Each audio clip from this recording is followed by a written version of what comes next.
सभी साथियों को नमस्कार। मैं ओम प्रकाश यादव, सीकर फास्ट खबर में आप सभी का बहुत बहुत स्वागत है। आइए हम खबरों की ओर रुख करते हैं।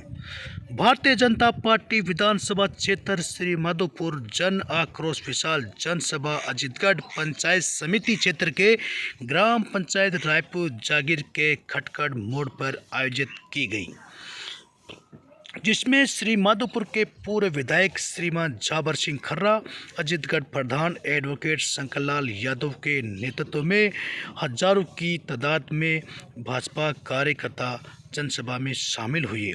इस अवसर पर अलवर जिला सांसद बाबा बालक नाथ योगी, सीकर सांसद स्वामी सुविधानंद जी महाराज, भाजपा जिला अध्यक्ष इंद्राजीत चौधरी, श्री माधोपुर भाजपा जन आक्रोश प्रभारी डॉक्टर सुमन कुलहरी, अजीतगढ़ प्रधान शंकर लाल यादव, सीकर एसटी जिला अध्यक्ष पूरनमल मीणा, पूरनमल जी गुजर, रामधन जी मेहता, सुरेंद्र जी डागर, भाजपा जिला उपाध्यक्ष बनवारी जी यादव समेत सैकड़ों भाजपा कार्यकर्ता को पूरा करने के लिए हुआ है। इस भारत भूमि को पुनः विश्व गुरु बनाने के एक संकल्प के साथ इस भारतीय जनता पार्टी का उदय हुआ है। इस भारतीय जनता पार्टी का इस बात का संकल्प रहा कि हम धारा 370 तोड़ेंगे।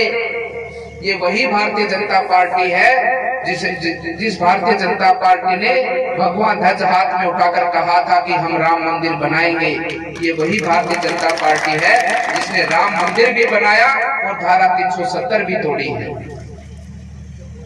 और इसी भारतीय जनता पार्टी का संकल्प है कि हम भारत को आत्मनिर्भर भारत बनाएंगे, संपन्न राष्ट्र बनाएंगे।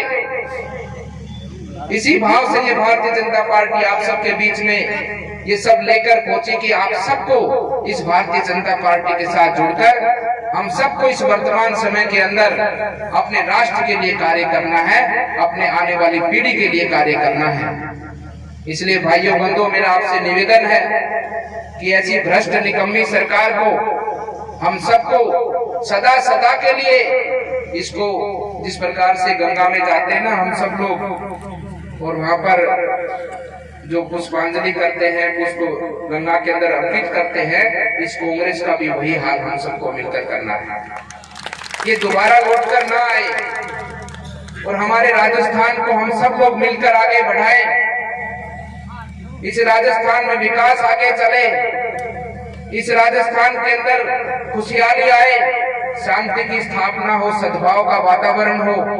इस प्रकार से हम सबको मिलकर काम करना है और ये हमारा दायित्व भी बनता है,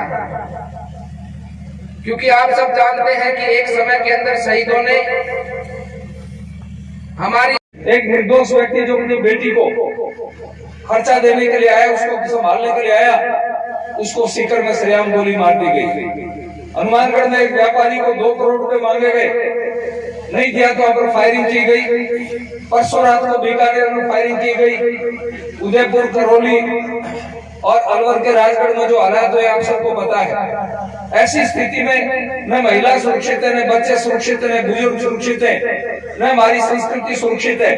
इन सबको नुकसान पहुंचाने वाली यदि कोई सरकार है वो कांग्रेस की अशोक गहलोत सरकार है। इसलिए मौका आ गया है। एक तो मैं आपको ये कहना चाहूंगा, हमारे दिमाग में कहीं ये हो कि 23 में चुनाव होगा। चुनाव 1 महीने बाद में हो सकता है, क्योंकि राहुल गांधी 21 तारीख को हरियाणा में चले जाएंगे और उसके बाद में इनकी लड़ाई फिर शुरू हो जाएगी। सीपी जोशी के पास 92 विधायकों के त्याग पत्र रखे हुए हैं।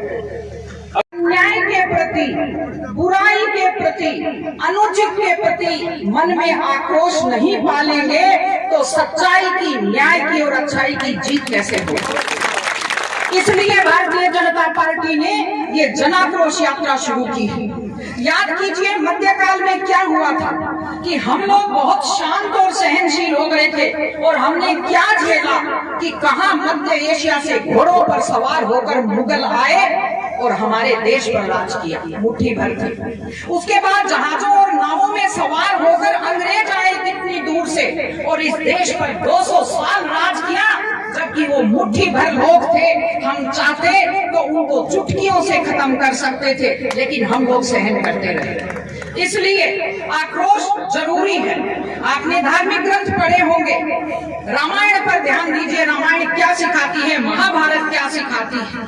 जब द्रौपदी का अपमान हो रहा था तो हमें हाथ लगाते हुए गिनती गिन करके कहा था, कई वादे किए थे कि 1 2 3 4 5 6 7 8 9 10 अगर हमारी सरकार बनी तो हम राजस्थान के किसानों का संपूर्ण कर्जा माफ कर देंगे। कहा था कि नहीं कहा था? फ्री फेस लाइट दिन में देंगे, बिजली की दरें कम कर देंगे, युवाओं को रोजगार देंगे, भ्रष्टाचार खत्म कर देंगे और सुशासन की स्थापना करेंगे। ऐसे कई वादे आपसे किए थे, नहीं किए थे? और क्या किया इस निकम्मे सरकार ने? ये तो अपने साथियों को निकम्मा कहते हैं, हमारा कहते हैं, हम खुद इस सरकार को निकम्मी कहते हैं, क्योंकि इसने हमारे किसान भाइयों के गले के ऊपर छुरी चलाई है और किसानों से वादा करके किसानों के साथ इन्होंने घोर अन्याय किया है। कर्ज माफी के नाम से वोट लेने वाली सरकार किसानों की जमीनें कुड़क कर दी, रिकवरी। जब मोहम्मद गोरी ने मुल्तान जीतने के बाद भारत को जीतने का प्रयास का विचार किया तो उसको सबसे सुगम रास्ता गुजरात होकर लगा। उस समय गुजरात के महाराजा की मृत्यु हो चुकी थी और उनकी महारानी अवंती देवी अपने नाबालिग पुत्र के नाम पे शासन चला रही थी। मुल्तान से चलकर कच्छ तक गोरी पहुंच गया और कच्छ में उसने डेरा डालकर गुजरात की राजधानी उसमें पाटन थी, पाटन की महारानी को संदेश भिजवाया कि अगर मेरे अधीनता स्वीकार कर लोगी तो तुम्हें सारी सुख सुविधाएं मिलेंगी। अवंती देवी को पता था दुश्मन छाती पे आ बैठा है। उन्होंने गोलमाल जवाब भेजा कि हम